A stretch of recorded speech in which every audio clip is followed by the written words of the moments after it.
Good evening and welcome. I am Amarachi Ubani. Tonight, Inspector General of Police comes down hard on pro-Biafra activists, orders disarming of the independent people of Biafra following violent protests in the southeast. Environmental cleanup of Ogoni land set to commence as recommended in a UNEP report. Minister of Environment visits cleanup demonstration site in Gokana, River State.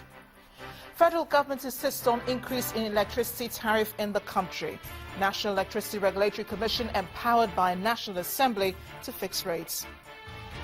And Greek and Czech police arrest syndicate suspected of forging travel documents for migrants attempting to enter Europe. On business news tonight, Nigeria's foreign exchange reserves fall below $27 billion. And on sports news tonight, Nigeria's Super Eagles beat Red Lions of Luxembourg in an international friendly as part of preparations for the 2018 World Cup qualifiers. I'm Linda Kibeyan from Abuja. House of Representatives amends Code of Conduct Bureau and Tribunal Act. Alleged defaulters now afforded chance for explanations before any reference to tribunal.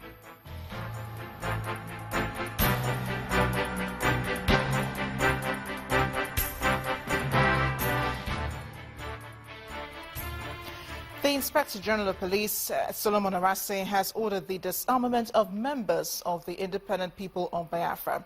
A police boss condemned the alleged killing of police officers by the group who yesterday went violent during a protest in the southeast region.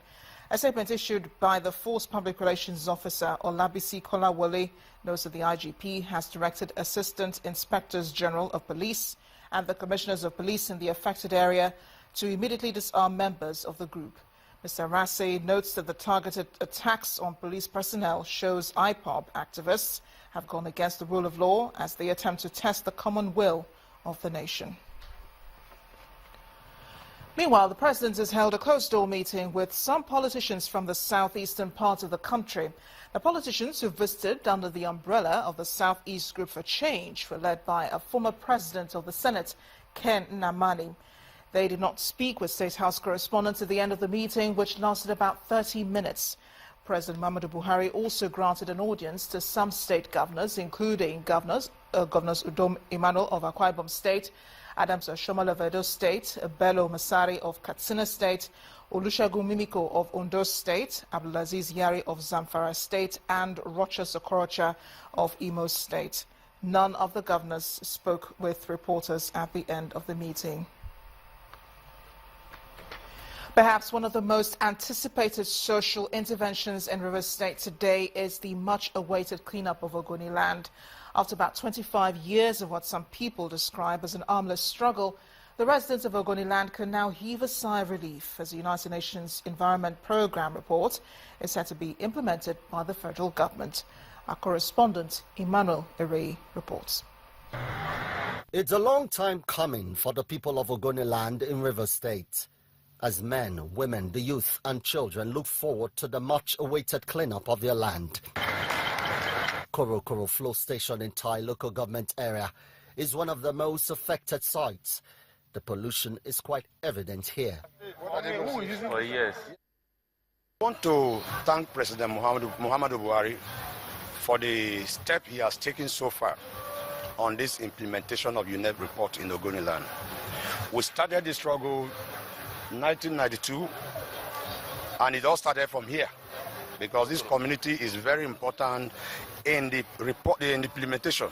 All over Ogoni, you have sites that have been rendered useless to fishing activities and farming activities. It is our belief that with the launch, activities to clean up and remediate and restore our land and water so as to give our people livelihood in agriculture, give our people a means to survive. For the paramount ruler of Ogoni land, this is a historic moment for the people. The expectation is too high. I don't think any Ogoni man will go and cause any trouble. I don't believe that. Mr. President and his group should take Ogoni as his own people who will always take care of him, like he's taking care of us. Some also believe it's time to preserve the bond of unity in Ogoni land. We're getting to a very crucial moment in the struggle when the issues we raise are being attended to. And because of the importance of this moment, it means that Ogoni people need to work together as a community, as a people, to ensure that peace prevails in the area. According to the UNEP report, the cleanup exercise will take at least 30 years for full implementation. And for the people of Ogoni land, this is not just the beginning of economic recovery, but also of social regeneration and development for generations yet to come. Emmanuel Ere, Channels Television News. Meanwhile, the Minister of Environment has restated the President's commitment to the cleanup of Ogoni land. Ms. Amina Mohammed revealed this after inspecting a cleanup demonstration in Bodo and Gokana local government areas of Rivers State. The Minister was accompanied by the Acting Managing Director of the Niger Delta Development Commission, Mrs. Ibim Seminatari, and other government officials. For the fish pond. In company of the Acting Managing Director of the NDDC and the cleanup team, Environment Minister Mrs. Amina Mohammed spent time to see the extent of damage done to Bodo communities in the Ogoni axis in River State, south of Nigeria. It's plain to see that it's not only the fish pond destroyed, but the livelihood and wealth of the people are equally ruined. Mrs. Mohammed gives an assurance of restoration of hope to the people and the ecosystem. It is a fish pond that was working. It was one that was commissioned. It was about a livelihood in the midst of the wealth that we take from this land. So to come back and see that it is gone is a tragedy, but that we are coming back again with that hope that we can return the ecosystems to what they were, the livelihoods to what they were, so there's an alternative to the crimes that are going on now. I think it is. It's almost some kind of a blessing that comes along. He made a promise, and we're going to try to deliver on it.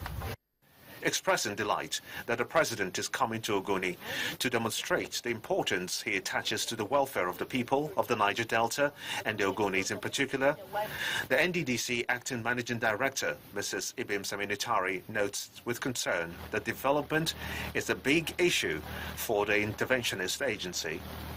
Everyone in Ogoni land clearly wants this to happen, and it's going to happen because there's a strong community commitment to it. What we need to do, all of us together, is to ensure better behavior after now. Community leaders are hopeful that the cleanup will give them a new beginning. This is the greatest disaster, man-made disaster in the world. Of this capacity we all feel. And nowhere in the world has that taken so long to attend to the cleanup. Yes, I am hopeful, excited. I would say excited because this should have been done 2008.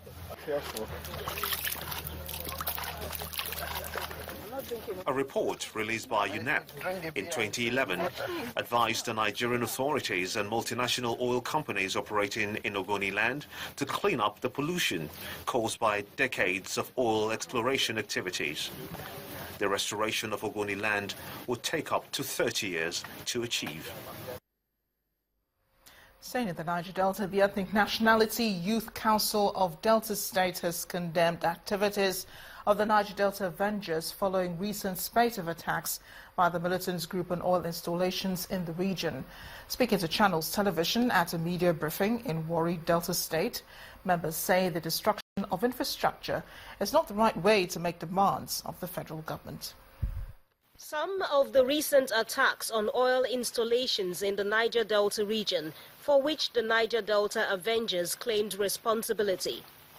The self-styled Avengers vow to continue with their assaults until the federal government gives in to their demands.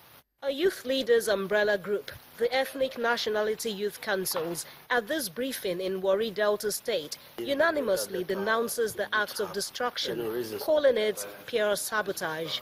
Yeah, our advice to the federal government at this point in time is for the federal government to build a synergy across, most especially with the leaders of the various ethnic nationality in the Niger Delta, most especially in Delta State. So if we form that kind of synergy, it will enable them apprehend the perpetrators of this evil, because even if the Niger Delta, it's been neglected in terms of development, there are ways we will go about it. You cannot be destroying federal government installation and you call that agitation on behalf of the entire Niger Delta people. If we have agitations, it has to be holistic. For some, it's a big surprise that the international community is yet to react to the latest wave of bombings by these insurgents. Now that they are destroying everywhere, nobody like no Amnesty International is not saying anything. Now that they are polluting everywhere, environmental rights association is not saying anything. But the day they will now move against them, Amnesty will come and say that they are being oppressed. I think every right thinking people should condemn them. They also call on the federal government not to concede to cheap blackmail, as that could lead to a proliferation of Niger Delta Avenger groups.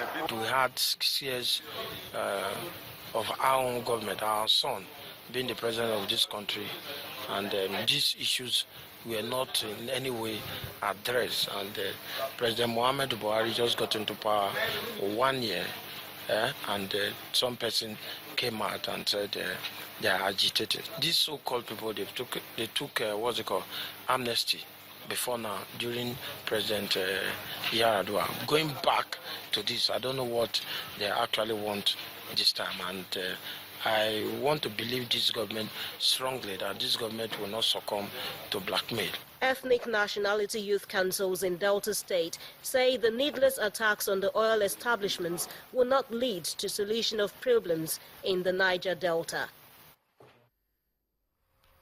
In part two, after the break, education is in focus today as we continue our series in the review of the President's 1 year in office. Please stay with us.